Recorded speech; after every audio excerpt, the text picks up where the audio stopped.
Bom dia, boa tarde, boa noite, sejam bem-vindos a mais um capítulo do Pelota. Dessa vez, como a gente está aí parado, sem nada para fazer, sem expectativa nenhuma dos nossos clubes cariocas, vamos falar de Copa do Mundo. E como a gente já fez um vídeo falando sobre o Brasil, já fiz aquele curta falando sobre o jogo, eu venho aqui falar sobre os nossos rivais. E isso vai ser uma enquete. Um quadro do nosso canal que eu vou fazer. Eu vou fazer sobre o Marrocos, a Escócia e o Haiti, que são os três times que a gente vai pegar nessa fase de grupos.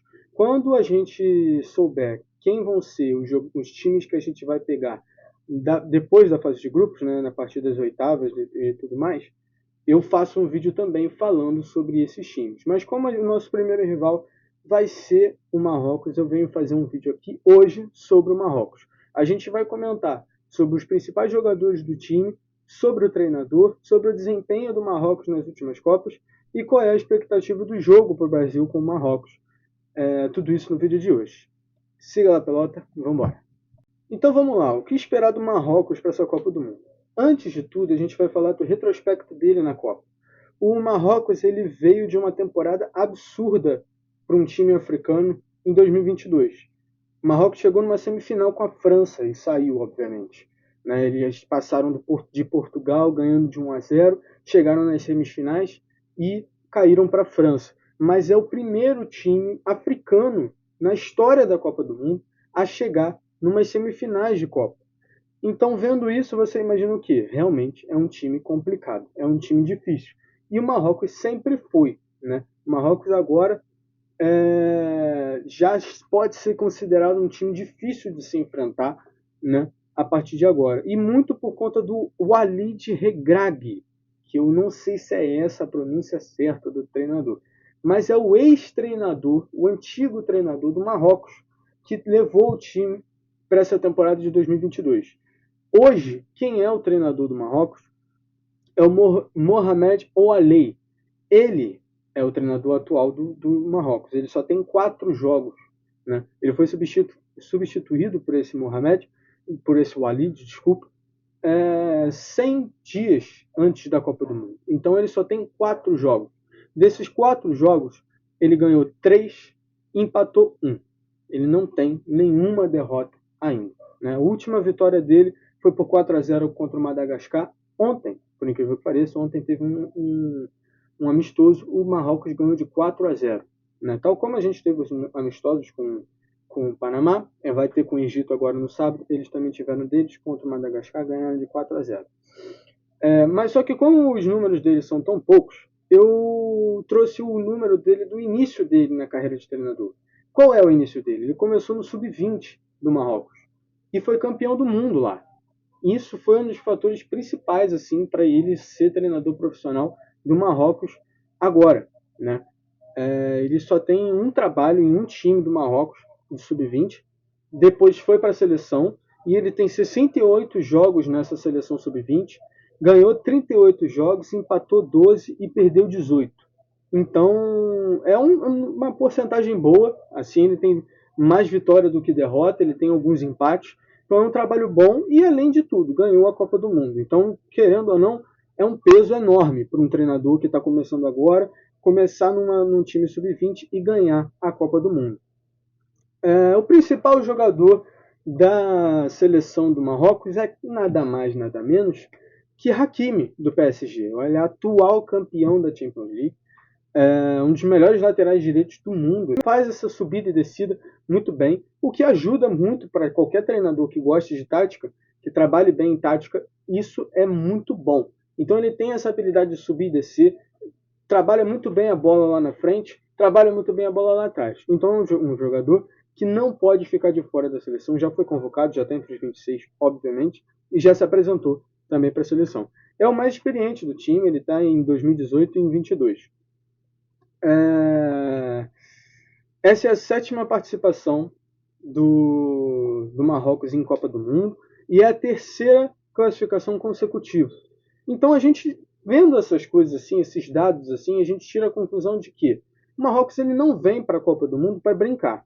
Ele não vem para a Copa do Mundo, claro também que não é um dos favoritos, obviamente. Não vejo o Marrocos sendo um time mais ameaçador do que o Brasil, por exemplo, que é a nossa seleção. Sem clubismo, obviamente, mas o nosso time está muito bem recheado, ele está muito bem montado. Né? Temos o melhor treinador do futebol atual, dois, né, pelo menos. Tem uma galera que gosta de Guardiola, o Luiz Henrique agora está se destacando no PSG, mas ele com certeza é um dos grandes nomes do nosso futebol hoje. Né? E a gente tem o Vinícius Júnior, que foi o melhor jogador pela FIFA, nós temos o Rafinha, que é um jogador de destaque do Barcelona, enfim, não estou aqui para falar do Brasil, mas eu não vejo o Marrocos sendo um destaque, um dos favoritos para ganhar essa Copa. Mas é um time que não está nem classificado como zebra, mas também não está classificado, como eu falei, como favorito. Ele é um time meio do meio ali. Ele pode chegar em umas semis novamente, por exemplo, dependendo do chaveamento. A gente tem que levar em consideração também que agora são mais seleções do que a de 22. Então, cada vez mais que você vai colocando seleções, você ganha uma superioridade em outras que são mais fracas, obviamente. Né? E isso serve para qualquer um. Mas falando do Marrocos aqui, eu acho que o Marrocos pode sim se beneficiar.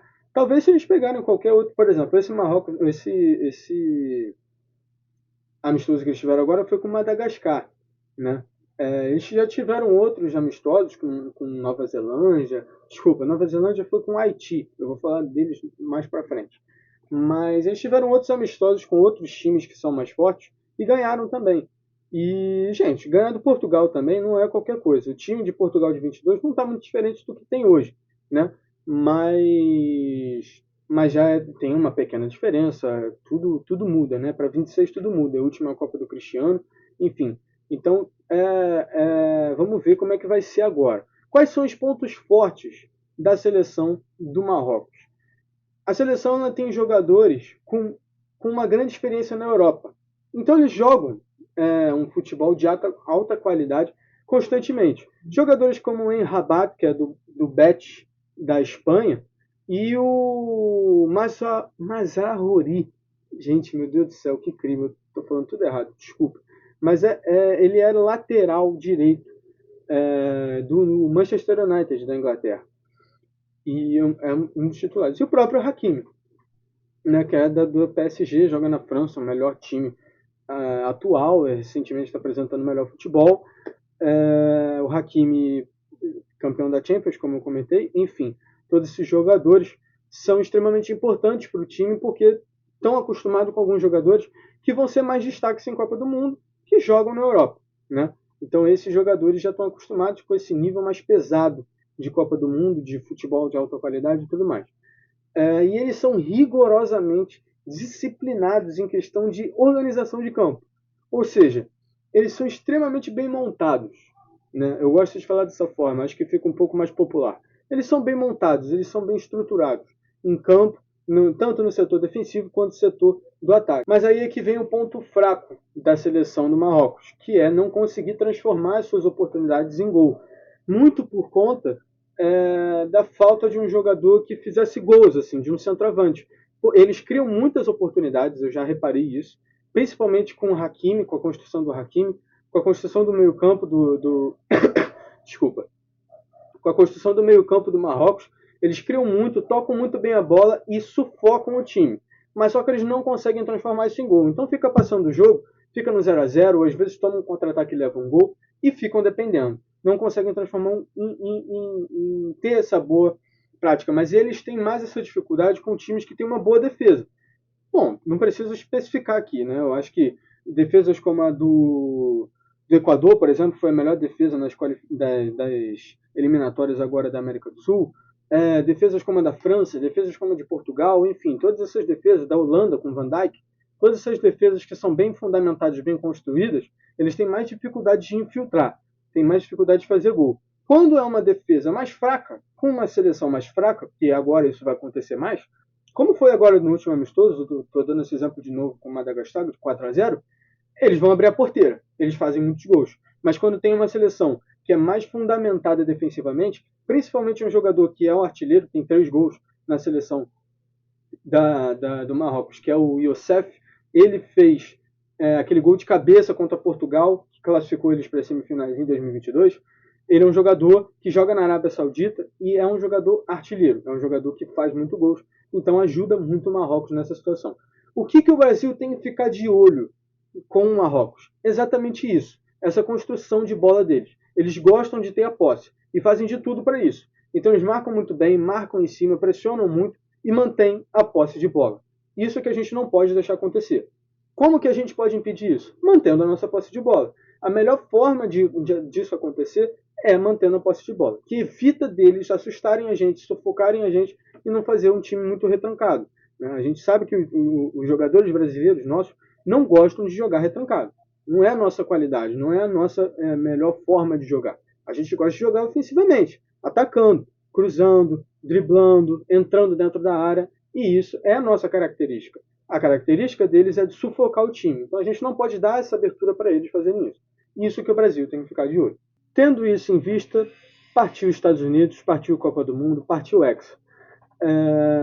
Esse é o primeiro episódio desse quadro que eu vou fazer, né? Eu pensei em fazer sobre o Egito, mas como é um amistoso, eu acho que eu ia perder tempo, porque vai se ganhar ou perder, tanto faz.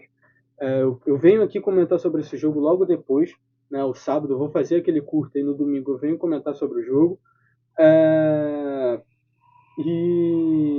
Mas eu venho ainda, se bobear, ainda faço nessa semana o vídeo da Escócia, mas o do Haiti eu vou fazer depois do amistoso contra o Egito. E é isso, vamos se preparando para a Copa do Mundo. Eu estou muito ansioso, estou muito. É isso, ansioso. Eu estou querendo muito ver o Brasil, como é que vai ser o Brasil nessa Copa do Mundo. Tem muitas coisas aí que a gente tem que ver como é que vai ser. Alguns jogadores, quero ver como é que vão atuar. Estou ansioso, estou esperançoso nesse Hexa. E é isso. Muito obrigado. Deixa o like, se inscreve, compartilha o canal para quem gosta de futebol. Espero que eles gostem dos meus comentários. E é isso. Tamo junto. Partiu Copa do Mundo, partiu Hexa. Vambora. Siga lá pela.